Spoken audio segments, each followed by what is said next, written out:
महाराज हे शब्द बोलत असताना म्हातारीच्या अंगाला कापड फुटलेलं. काय करावं?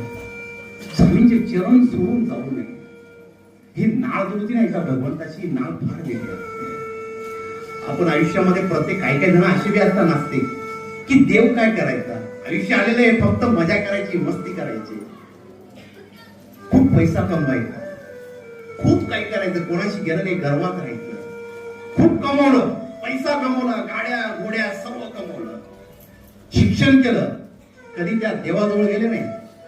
आणि सर्व कमवलं असताना शेवटच्या क्षणी अशी परिस्थिती झाली, तब्येत खराब झाली, सर्व संपलं, तोंडाचा आवाज बंद झाला, सर्व नातेवाईक उभे, डॉक्टर सांगतो आता काहीच करू शकत नाही, तो देव काय करायचं ते करत. आणि त्यावेळी त्याला भगवंत आठवतो, तो वरती पाहतो, काय करू, पण तोंडातून आवाज निघत नाही, नजर वर असते, भगवंताचं नाव घ्यायचंय, शिक्षण झालेले, पुस्तक वाचायचंय, देवाची पोथी वाचायची, आयुष्यभर नाही घेतलं, शेवटच्या क्षणी घ्यायचंय, त्याच्याशी नाळ जोडायची, पण जोडू शकत नाही का, परिस्थिती तशी झाली.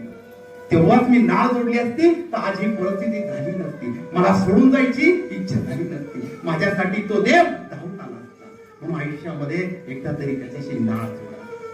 तो भगवंत आहे, शेवटच्या क्षणी तरी तुमच्यासाठी आहे, तो तुमच्याजवळ येऊन बसते, सांगेल अरे मी आहे ना, काळजी काय करतो, हे जग सोडशील पण स्वर्गामध्ये मी तुझ्या सोबत आहे, तुझा प्रवास हा व्यवस्थित मी करेन. तो भगवंत हा ब्रह्मांड नाही, त्याची सेवा करा, आयुष्यभर तो आपल्या सोबत आहे. काही